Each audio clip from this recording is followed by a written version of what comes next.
Hey, Ryan here with another social skills video. I've been coaching social skills full-time for over 11 years now, and I coach areas such as how to not run out of things to say, how to reduce your nervousness in social situations, how to be funny, and loads more. Today's video, I'm going to be going through one of the key things that will help you to increase your confidence.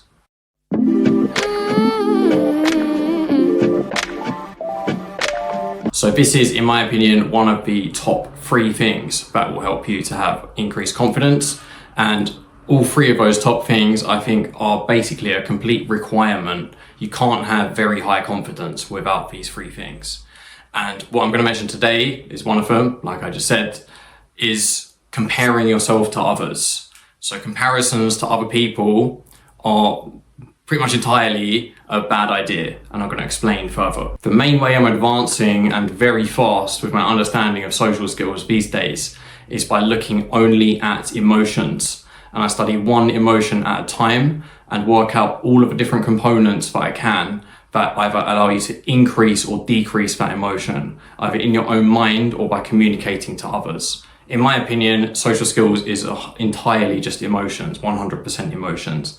Even if you're talking about nuclear physics, you're still choosing to place the focus of your attention on a topic and take a certain perspective on that topic, which I think personally uses emotions.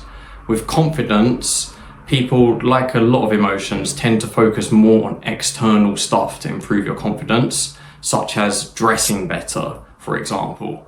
But this is way less effective and sometimes even counterproductive versus working on what's going on inside your mind, inside your personality, and of your energy. So in terms of comparisons, which I think is one of the 3 most important things to confidence and also a requirement to reach high levels of confidence, pretty much.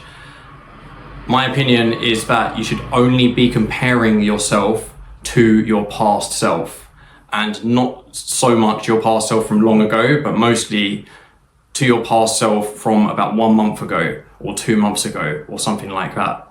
The only time I think it's a good idea to compare yourself to other people is if you've decided already that there's a reason why you're doing it. There's a practical gain from comparing yourself to someone else, and you've already thought about what it is. Then you go and fully consciously compare yourself to that other person. So one example, I've done martial arts since I was 6 years old, and I sometimes fight at MMA at semi-pro level.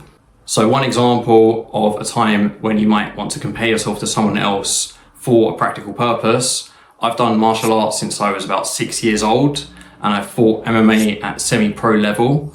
So it makes sense if I'm going to spar someone or I'm having a fight to compare the length of my arms to someone else's. So that's for a practical purpose. Outside of stuff to do with competition or using comparisons to help you improve your progress at like a sport or like art or whatever you're trying to get better at.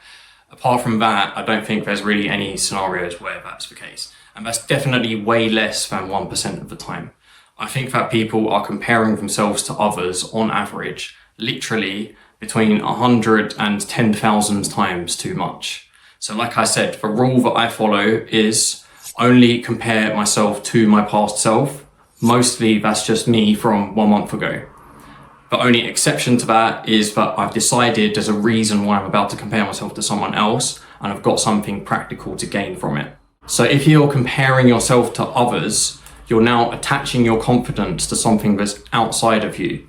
The same way that there's lots of people who are conventionally successful or conventionally have a good life, like they're rich and famous or whatever, and they sometimes have low happiness and low confidence. The reason for that, I think, is nearly always because they've started to attach too much of their confidence or happiness to something that's outside of them. Like, how many followers have I got? Who thinks I'm cool? How much money have I got? How much sex am I having? What's my social status? As soon as your confidence or happiness is attached to something outside of you, it becomes unstable. And then because it's unstable, immediately becomes lower. The same as if someone invested money into some kind of company or stocks or shares or cryptocurrency or something. If that company is less stable, so I invested money into like Microsoft or whatever. If that company is seen as less stable, the price to those stocks and shares becomes lower. I mean, maybe I've misunderstood. I don't trade stocks and stuff myself, but that's my interpretation of how it works, right? But it's the same here with confidence and happiness. If your confidence is attached to something that's outside of you, there's something that could change that. If your confidence is based on how many people know you, how much money you have, how cool people think you are, there's always potentially a situation where that could change. So it's the same with comparisons. So it makes things more stable this way. I honestly think that the person who, if someone was better than everyone in the world at everything and they compared themselves to others tons, I honestly think they'd probably have lower confidence than someone who never compares themselves to others and is just like an average person. So I think this is a really, really important feature to try and develop. So obviously you're not just going to be able to click your fingers and suddenly you're not comparing yourself to others anymore, apart from that one exception I gave earlier. What is more realistic and is ultimately going to be more effective is if you over time keep correcting yourself. So it's quite simple to explain what to do. Compare yourself to your past self, usually recent past with that one exception, but it's harder to naturalize it, okay? So what you want to do is keep reminding yourself of it. These kinds of habits, I have a lot of habits that are good to train in and naturalize for social skills and for emotions and thoughts. What I recommend is to make just a very short note on them, a short list. Probably on your phone is the best place, just due to how convenient it is. And you just read through it quickly once a day. And this would be one of the habits that I would recommend putting in there. So how to naturalize it over time is A, consistently remind yourself at least once a day to do this. 2, anytime you notice yourself comparing yourself to others and you haven't thought through a practical reason why you're doing that, just try and correct yourself and stop doing that. Even if you can't stop doing it completely, if you've just corrected yourself a bit more than you would have before, if you keep on doing that, it will start to become easier and easier and your progress will get faster and faster, and it'll end up becoming a habit that you don't compare yourself to others instead of you do compare yourself to others. So that's today's social skills video. Really important feature of improving your confidence. Remember, the main things about confidence and all emotions really are what's going on inside you, not exterior things. So we coach social skills. I've coached social skills full-time for over 11 years and I've got a few coaches on my team. We do one-to-one coaching, including a completely free trial session of one-to-one coaching. If you want to book a trial session, just go to our website, socialshortcuts.com. There'll be some links at the end and in the description. We also have a video course which goes through my stuff on how to not run out of things to say in conversation and lots on how to overcome nervousness in social situations. Again, just check out the links in the description. And finally, we have a WhatsApp group chat where we discuss social skills.